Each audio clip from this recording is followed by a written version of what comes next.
on quite a bit, and part of my job is I take our parishioners, I take our people who go to church here. We have relationships with churches in different countries. So we go down to Costa Rica, where we work with a church down there. We go to Honduras, where we work with some churches and do some water well drilling. And then we go down to Bolivia as well, where we've done work for about 14 years with an orphanage down there called Amistad.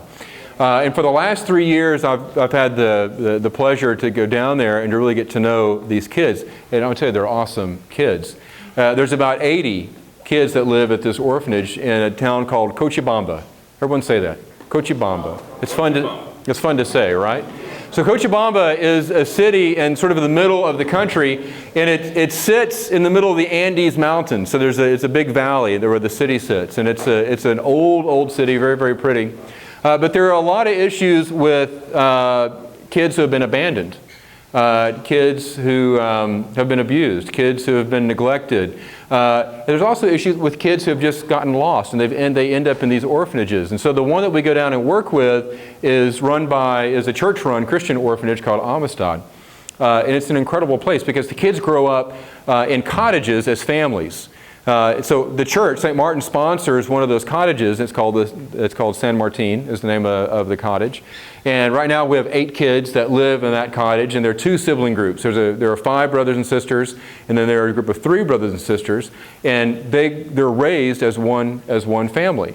And there's a mama or a mom who is on staff, and she cares for them, and they live as a family. And then there's an aunt or a tia who comes in and helps out when the mama can't be there. So there's a really strong sense of family that happens in these cottages. But I want to tell you, I don't have any images for us tonight, but I want to tell you a story of one little girl that I met 3 years ago, and she's always one of the first people that we see when we first pull up, because she gets really excited when the bus comes. But she came to live at Amistad when she was about 3 years old. And when she arrived, she was literally like a human ball. She would just kind of balled up. And if you've ever seen anybody that has cerebral palsy, that's what she looked like, right? So she was physically very kind of like this. And her hands were, kind of tied up tight with her fingers. And the doctor said, she'll never walk. Well, it turns out that she was diagnosed not with cerebral palsy, but with autism. And so the mama wanted to see her walk. The doctor also said she'll never speak. She won't be able to talk. She'll basically be like she is right now for her whole life.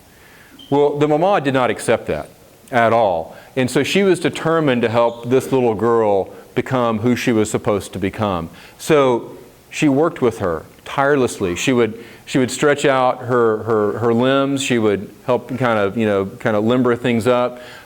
She taught her, worked with her, and she loved her. And the other kids in that family and that live in that house with them, they didn't ignore her.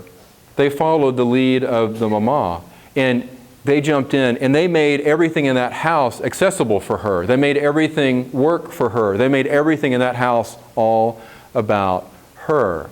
They loved her as they saw the mama love her. And when the mama was exhausted, too tired, or needed a break, the older kids in that house would instinctually just take over, right? And they would work with her and help her and bring her along. So 3 years ago, I was there, and this is when I first met this little girl. And I'm not saying her name to protect her, but I met her for the first time, and she was walking. She walked kind of funny, right? But she was walking around, and I heard the story of how the doctor had said that she would never walk, and she just was this joyful person. She didn't speak, she didn't have words, but she made noises, and you could tell that she was a happy kid, right? So this summer in July, I was there again, and we came off the bus, and here she comes.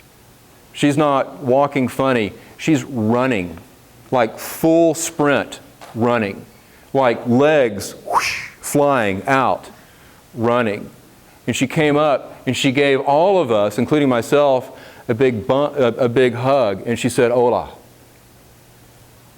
So this little girl who, when she arrived, this orphanage was balled up and was told, everyone was told she would never walk, she would never speak.